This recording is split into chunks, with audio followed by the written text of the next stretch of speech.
Hi, Boker Tov. I'm going to switch to English because we are doing an international panel here today with speakers from Israel, the Palestinian Authority, Cyprus, and Slovenia. Okay. I'll stick to this microphone עד שיביאו לי אחד אחר אולי. יותר טוב? אוקיי. טוב, אז אני אתחיל מההתחלה. נעבור לאנגלית, כי יש לנו עכשיו פאנל בינלאומי, דוברים מכמה מדינות, ישראל, הרשות הפלסטינית, קפריסין וסלובניה. From the Israeli side, the two Gidons, Gidon Bromberg, who is the Israel Director of Akopi's Middle East and a very important partner in the organization of this event today. Gidon, please join us on the stage. And Gidon Bachar, who is a climate envoy at the Israeli Foreign Ministry and doing important work over there. And we'll ask him what that means, מה המשמעות של התואר הזה. From the Palestinian Authority, Dr. Shdad Atyli, former water minister of the Palestinian Authority.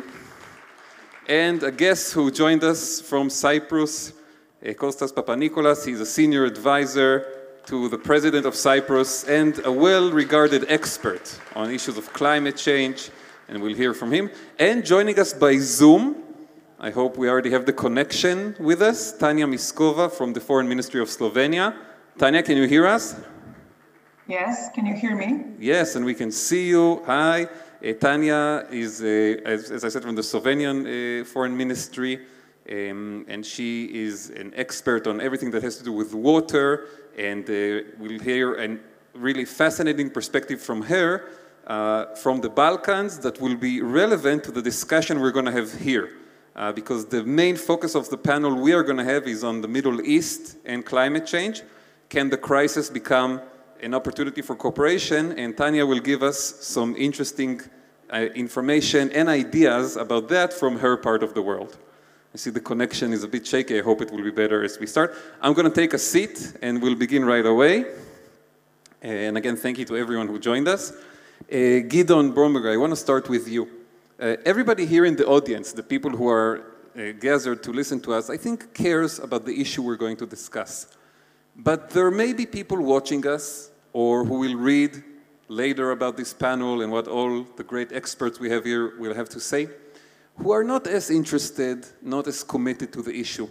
Maybe in 2 minutes, first of all, try to make a convincing argument for that person, why they should care if they live in Israel or in the Palestinian territories or in Cyprus or in the Balkans, why they should care about the issues we're going to discuss today.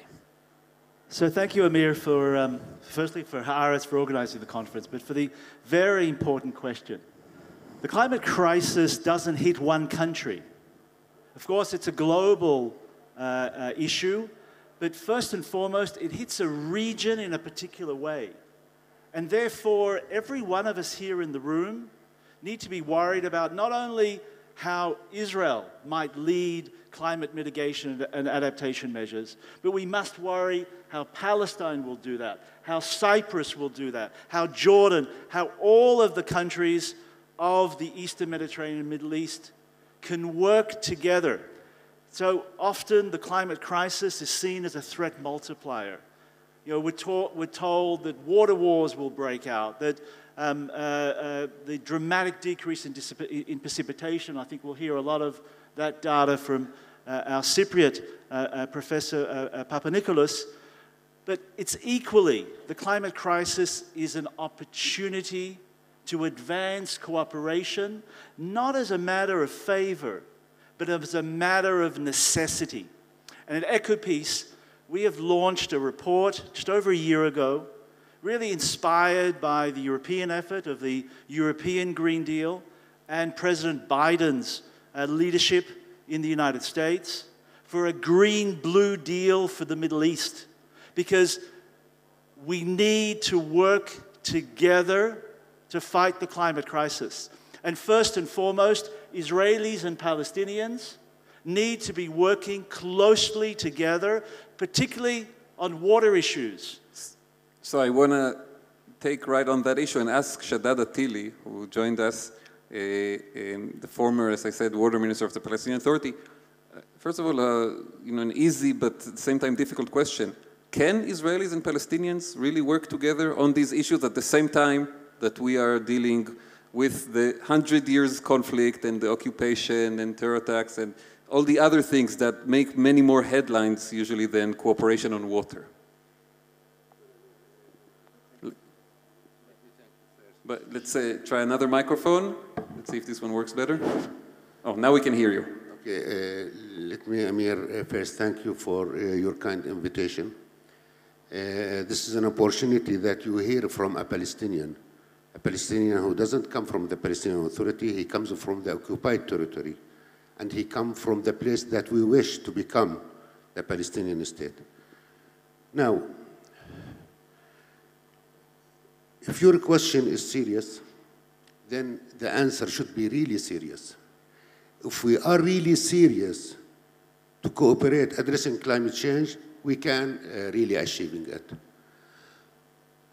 I didn't understand Hebrew, but reading about Israel climate change target, and you fail to reach the target that you put for 2020, and you fail because your Minister of Finance and your Minister of Energy didn't adopt the plan, that means politics here comes first. It comes at the expense of climate change.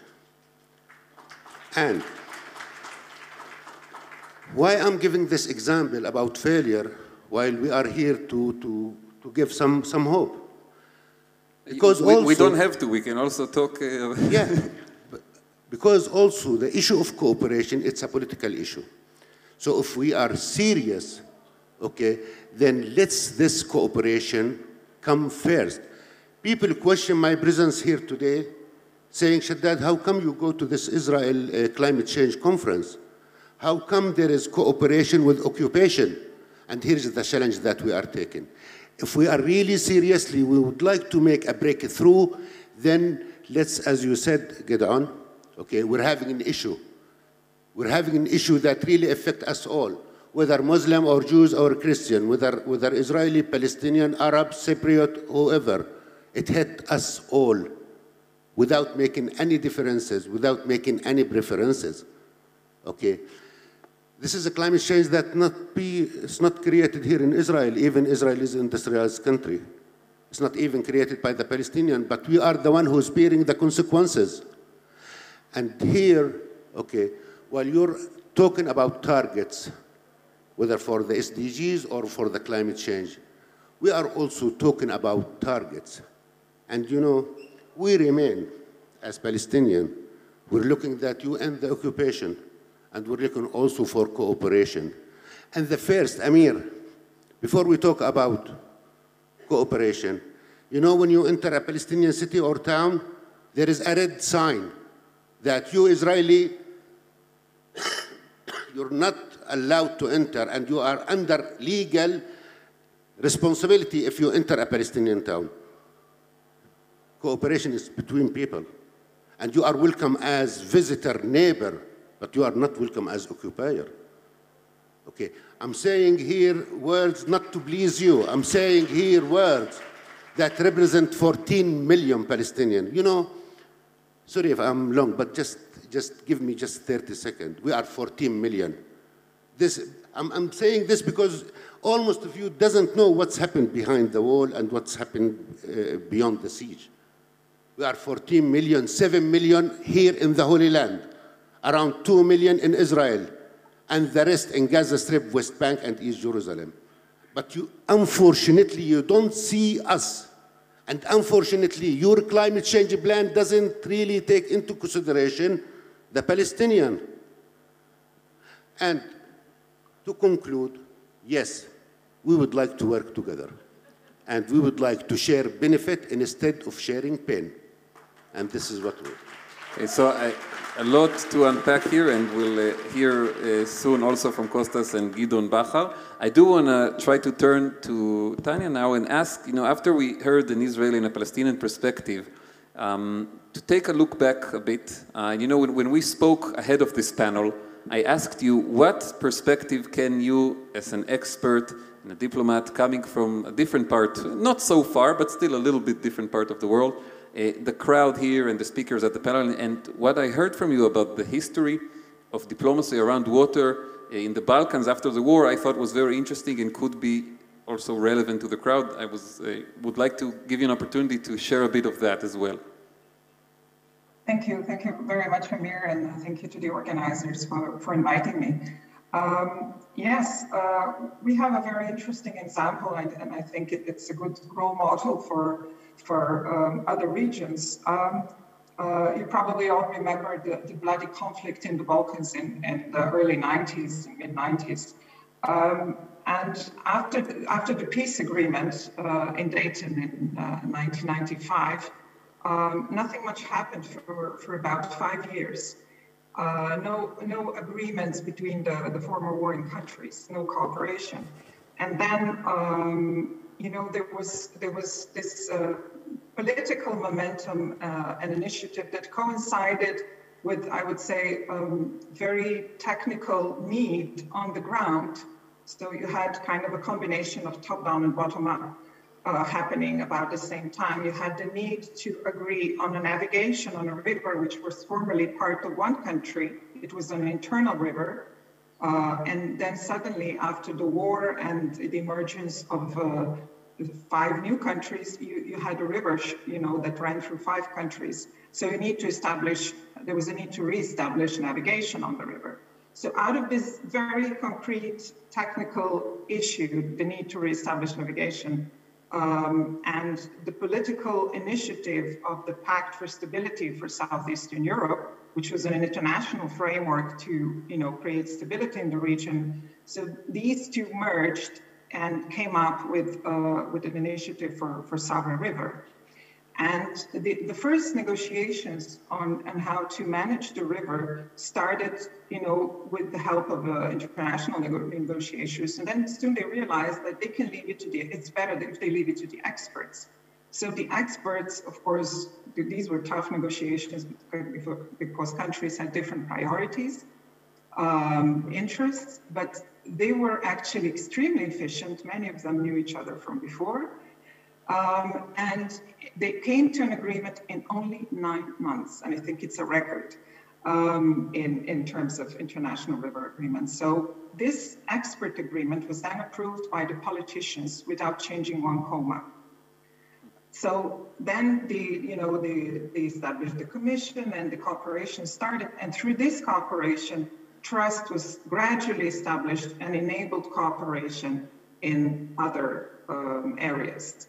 And more agreements, etc. So today, the Sovereign River Basin Agreement and the Commission, they rank top in the world in terms of their contribution to peace and stability in the region. So I'll stop here and can explain things perfectly. So this is such an interesting recent historical example. And I want to turn to Gidon here from the Israeli Foreign Ministry. We hear here a story from Tanya about just such a short time after a terrible war, the rival sides come together, and actually the first thing they get to agree on is water. Can we imagine, maybe a bit late to the trend, but some breakthroughs in that department here, in our region, with our immediate neighbors?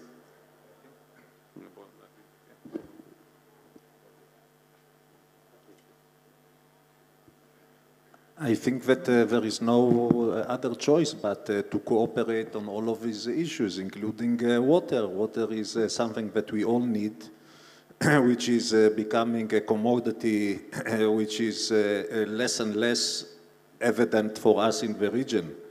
And this is one of the things that we have to do. With your permission, we have heard a lot before also from previous speakers about the situation of the Middle East and how the Middle East is being affected by climate change and how serious the situation is. And I think that this is something that we must be aware of and raise the awareness of all of us to the situation, because the situation is really deteriorating and very fast, faster than we realize. And if we want to avoid the very vast negative impacts of climate change on our region, we have to develop an alternative vision for the region. And this alternative vision is a vision based on regional resilience to climate change, what we call in Hebrew, חוסן אקלימי אזורי. Regional resilience to climate change, this is what we have to build together. Now, and this is, if we don't want this to remain as a title or as a slogan, we have to understand what it means. And it means that there are, at least in my opinion, 5 areas of priority where regionally we should concentrate our efforts, okay? One of them, as you have mentioned before, is water. Water in all its aspects, water for agriculture, drinking, etc. The second one is agriculture. Agriculture is being affected drastically in the region, and there must be also resilience in this field of agriculture. The third area in which we have to build regional resilience is food security. Not many people know that the Middle East imports most of its food from outside the sources, from outside the region. In some countries, it is even more than 90% or even more. So there must be more capacity of producing food locally, and this can be done also with alternative proteins and food which is produced today in a laboratory. The fifth area of cooperation is what we call nature-based solutions, or saving the natural habitats like forests, like marshlands, wetlands, seas, etc. So these 5 areas are the areas where we should concentrate our efforts in order to achieve regional resilience to climate change. If we do not reach this resilience, we all be affected in a very dramatic way that we even cannot understand and foresee now.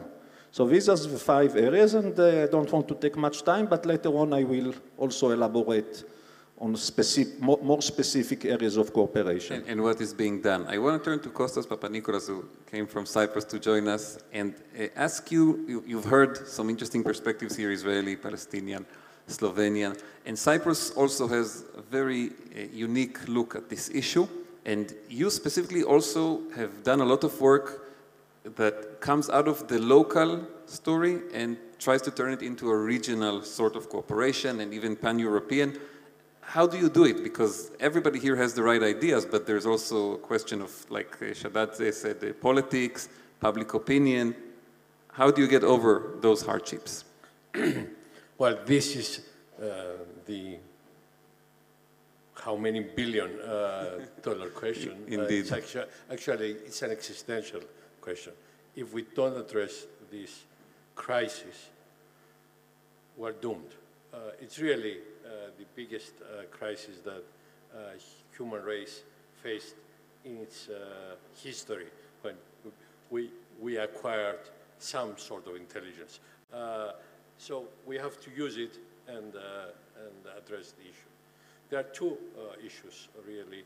One is bring the microphone a bit one closer. is mitigation. We have to really remove the causes of the problem, and that's a global issue.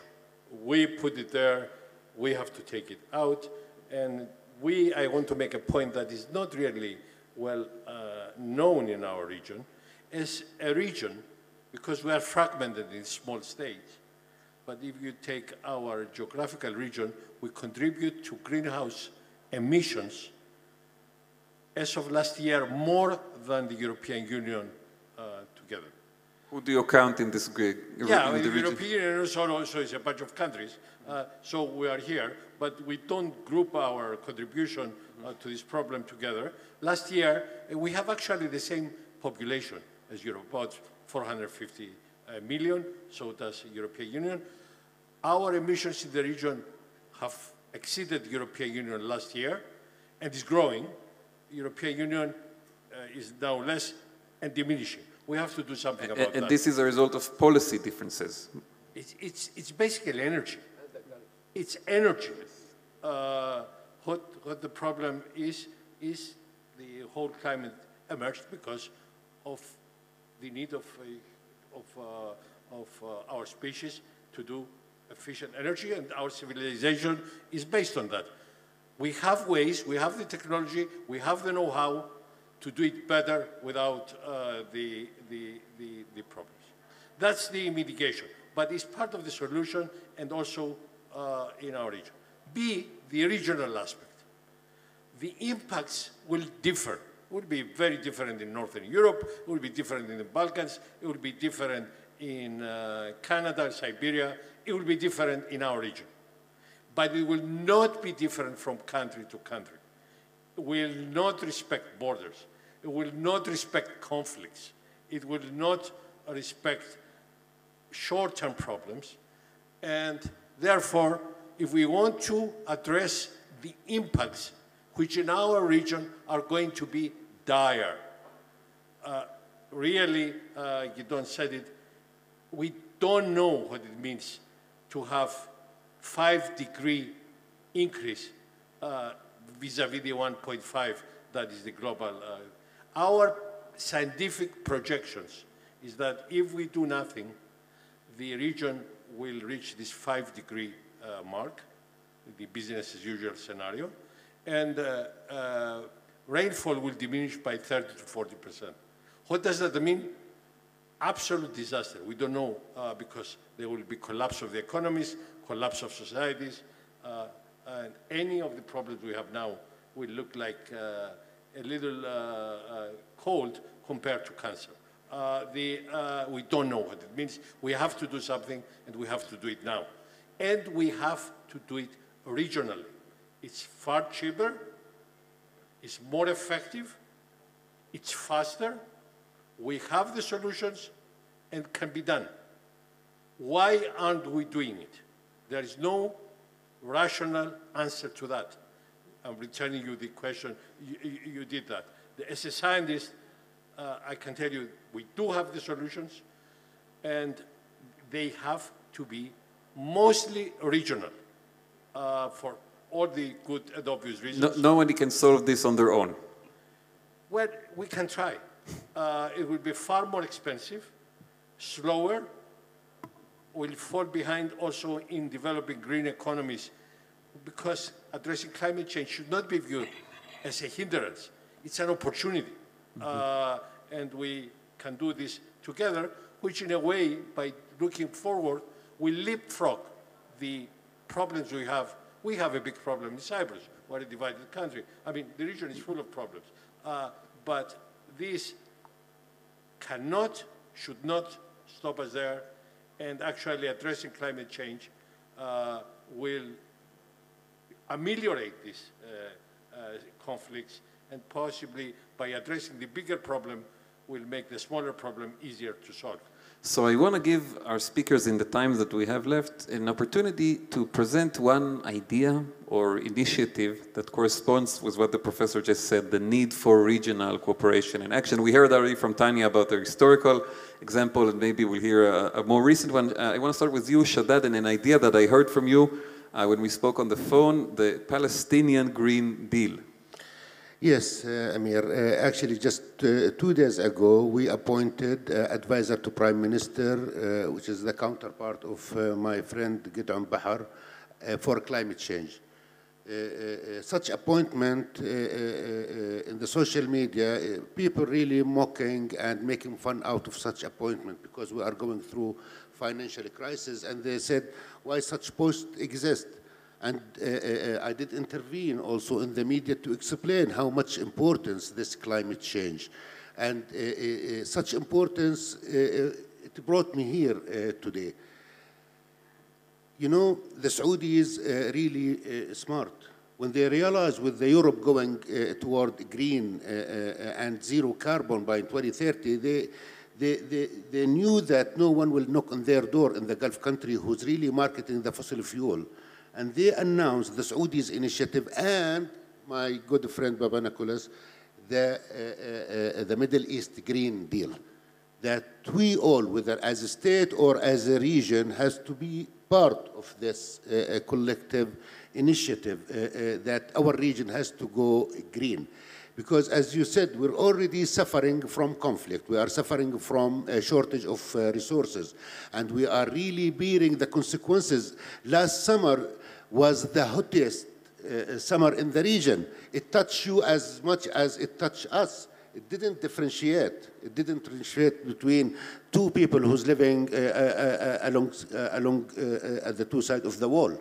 Okay, I keep just bringing this wall because we do have a lot of problem. Let me just take this opportunity. I would like to really welcome this green-blue deal. You know, what I like about it, that an Israeli is saying, hey guys, would you please resolve the water right conflict? Let's give the Palestinians back their water right, because here is a serious issue that we have to work together, which is the climate change. And Gidon keep mentioning this example. When there is lack of energy in Gaza, our beautiful sewage treatment plant, because we built the most beautiful one and the most advanced sewage treatment plant in Gaza, they're not functioning because there is lack of energy. And that makes sewage discharging to the sea. And Gidon keep reminding you of this example, that the sewage doesn't remain in Gaza. Here you're referring to Gidon Bromberg, yes, sitting on the right, Gidon. because we have two Gidons next to one another, yeah. just so we know who we're quoting. So this sewage doesn't remain in Gaza, despite it killed 3 years ago one of the kids who they are swimming in the foam of the sewage in our sea. So the sewage goes up, it reaches to Ashkelon. Ashkelon facility, it's responsible of 1/3 of your water supply. It has been forced to be shut down because of the sewage coming from Gaza. And at that time, my good friend Gidon, Israel realized that they have to provide Gaza with electricity to make these functioning. So despite the conflict, and this is bring an example that there is something that we have to do and to work together. Whether we like or we don't like each other, it's a must working together.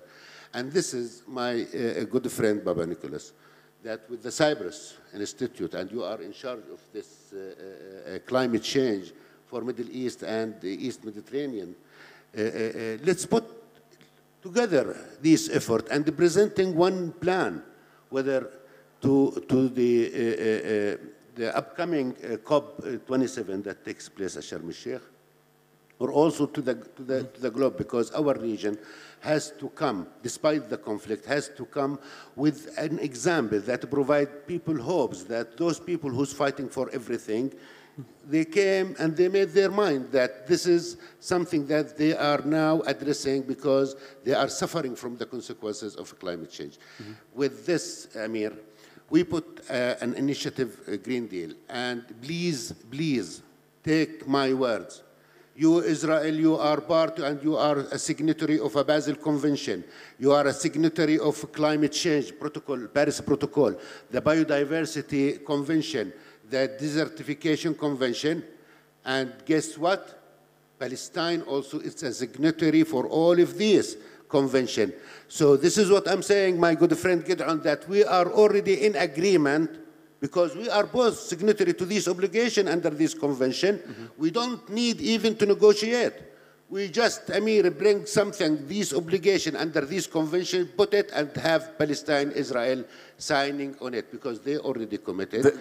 And let's work together toward meeting our obligation under these international sounds so easy when you say it, Shadad, but maybe it is. We have just over 10 minutes. Tanya, I want to also give you an opportunity to provide us with an interesting example from your area of these cross-border regional kind of corporations, and we'll also be from Gidon Bachar and Gidon Bromberg.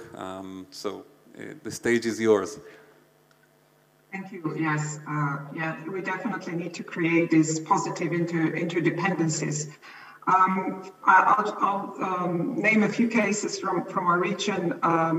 In 2016, we established a drought management center for Southeastern Europe, which is a very good instrument in addressing the advancing climate change effects in the region. And there are also other regional initiatives because climate change also represents, as Guido Bromberg said, a really excellent entry point. For example, when you want to establish cooperation between countries that are not too friendly and there's lack of trust. So, for example, we have, of course, other river basins in the Balkans where the cooperation is not as good as on the Sava River. We have, for example, the Drin River Basin where the cooperation is being now, I would say, encouraged through climate adaptation issues. So encouraging joint climate adaptation planning is a very good way to establish trust and create these positive codependencies. And the third example is a recent one where we established a 5-country biosphere park where 3 rivers are included. So it's the first such example globally where 5 countries established a joint national park and actually therefore blocking some plans by private businesses to do some projects like dams and other projects that would really negatively affect on the local ecosystems that would destroy the marshes, etc. So actually through this ecological initiative, we managed to preserve this very large area, enable sustainable development, but while preserving all the habitats and the rivers. So I think these are 3 different but good example of also how climate can be a conduit for cooperation and trust building. That's fascinating to hear. Gidon Bachar, one example that made the headlines last year here in Israel was the water agreement with Jordan. Maybe a few words about that. I think this is a wonderful example, and I know Gidon Bromberg more than 20 years, and I know his passion about it, and this is the work of one person with his team for 20 years, and he has achieved it, and it means that if you insist on something, if you are a man or woman or visionary, you can achieve things in this region. And things that we didn't think that were possible years ago are happening now. So we are living in an era, a time of possibilities. There are more and more possibilities for cooperation. I see also in the audience some people who are really doing that in other places, like Yossi in Africa, and things are being done. And I want to say that there is a wonderful initiative by the government of Cyprus, the Cyprus Initiative for Regional Cooperation on Climate Change in the Eastern Mediterranean and the Middle East, which we are very much supportive of. We think that this is an excellent way to move forward. It is done in a very clever way, a very cautious way, but also advances in a rapid way. And we support it very much, and we think that this is one of the main venues to move forward. I can tell you that at the Ministry of Foreign Affairs, we have designated climate change as an area of priority for us. And part of it is also advancing regional cooperation in the field of climate change. And we are already very deep in that. The Abraham Accords opened many possibilities. And if you are looking into the bilateral agreement signed between private sector in Israel and the Emirates, Bahrain, Morocco, and other countries, you will see renewable energy, food tech, agriculture, solar fields, etc., etc. So many things are being done and are happening. And this is good because it gives us a sign of optimism that we can overcome these difficulties and can cooperate together in this region. We must, and I want to repeat this, we must build resilience in the region.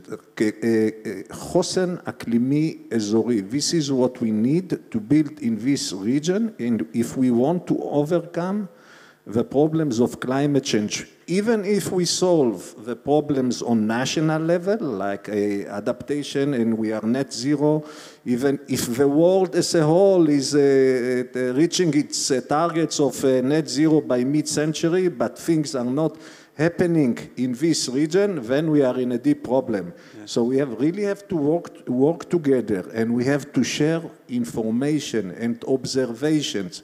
We do not know, and we do not have information, for instance, what is the sea level rise in the different countries of the region. Mm-hmm. We do not have enough observations from temperatures measuring, how it affects the deeper parts of the Middle East, etc. We need to share more information. We need to create networks of scientists, of government officials, even between cities and civil societies, to exchange more and to create the change into more regional resilience. Mm-hmm. Thank you very much. Kostas, I want to give you an opportunity as well, and then we'll have Gidon say the final word. A bit about, initiatives that are already happening that show the potential for these kind of regional cooperations. Well, already we have a wonderful example. The Green-Blue Deal is really a demonstration of that these things can happen. And they're not costly, actually, they're much more effective of spending the money instead of doing it nationally. So that's the way to go. More interconnectors, water and electricity, and sharing energy and water. There are two interconnectors being discussed. Already John Kerry mentioned one of them, the so-called Africa-Europe interconnector, originating from Europe, Cyprus, Greece, and then to the continental grid. And there is one more advanced in planning, which is the Asia-Europe interconnector, originating from Israel, going through Cyprus, Greece, again to the continental grid. Is far more important than it appears on first sight, because it's the cheapest way to allow penetration of renewables. There is a limit to how much renewables we can install. Everybody says, why don't we fill every roof with photovoltaics? We cannot, because at night we have to do something else. Interconnectors allow, for complex reasons, far easier penetration. So we have, the solution, more interconnections, and we have a proof of principle. The brilliant Green-Blue Deal, really fascinating. Second, already was mentioned, he stole by, I was thinking what to say, but the other Gidon stole, and I'll emphasize it. The Cyprus led or coordinated regional initiative started from scientists, actually. It's scientists that really asked that, you governments do something about it. And in the last 2 years, we had 240 scientists from all the countries of the world working in 13 task forces. Basically, every topic you can think, because it touches, climate crisis touches every topic, working together. Palestinians with Israelis, Cypriots with Turks. Everybody was sitting on the same table, in the same occasional meetings, most of them unfortunately by Zoom these days, to work and identify areas of cooperation, how to measure and monitor better and model better the solutions so they become more effective. And it happened in the last 2 years. No problem, no nationality barriers whatsoever. It can be done, and I can go on and on and on. It's limitless what we can do, and it's amazing that the solutions do exist. I insist they're technologically proven, they're affordable, and is the vehicle to transform our economies to the future. Kerry said it. Why is it not moving so fast? They are entrenched, they are entrenched interests. that don't want it to move. Let's face it. It's our also, and especially I want to congratulate Haaretz in this, the media, I keep saying that, the media have to play a leading role to get the message to our people. Yes. Without their support, without the media doing that, the politicians will not move as fast. Thank you. Thank you for those words. I do want to mention before we let Gidon conclude the discussion that if we're talking about regional cooperation in different countries, we do have here in the crowd ambassadors, at least that I am aware of, from 3 countries, from Finland, the Netherlands, and Belgium, and also diplomats from what I understood, the 25 different embassies here in Israel. So thank you all for attending and joining. And Gidon, I want to give you a chance to conclude the discussion. And when we talk about cooperations between different countries and peoples and even rivals today or in the past, Akopiis is an organization that has done a lot of work on that front, and you specifically here in Israel. How do you stay optimistic when you look at the darkening picture? I know I asked you the same question on the Haaretz podcast 2 days ago, but your answer was so good, I said, let's repeat it. How do you keep optimism in light of what we are seeing, which is really a deteriorating reality? So firstly, I'm inspired by young people. At Akopiis, we work in high schools, with universities, with young professionals, Israeli, Palestinian, Jordanian together, and they are committed. They see the climate crisis issue as an issue of their survival, and they're willing to take leadership and call out together. Akopiis is a unique organization. It's here in Israel. Nada Majdalani, our Palestinian director, and our Palestinian team out of Ramallah. Yana Abu Talib, our Jordanian director, and our Jordanian team out of our office in Amman. I want to put a challenge on the table. I want to put a challenge of what we can achieve by COP in Sharm. Now, I'm optimistic because we've seen an agreement reached on the water energy exchange. It started with Israel, Jordan. The Palestinians must come on board. We need to see that happen. But now we're going to see desalinated water moving from the Mediterranean to the Sea of Galilee. We have the opportunity. We can decide either that water will be supplied by pipe or we can rehabilitate the River Jordan. The example of Slovenia, the example of the Balkans, we can repeat it by focusing on the Jordan River Basin. We killed the Jordan. The Jordan is a sewage canal. Half the world see this river as holy. Well, the climate crisis is the opportunity to bring back 50% of the biodiversity lost, to bring water to Israelis, Palestinians, and Jordanians together. We call on our governments to sign an MOU and announce it publicly in Sharm. Okay, in Sharm, inshallah. Gidon Bromberg, Gidon Bachar, Shaddaad, Atyli, Kostas Papanikolas, and Tanya Miskova, thank you all for this great panel. A lot of interesting information. We all got smarter thanks to you. And now we really have to finish. So again, thank you very much. Toda rabah. Thank you.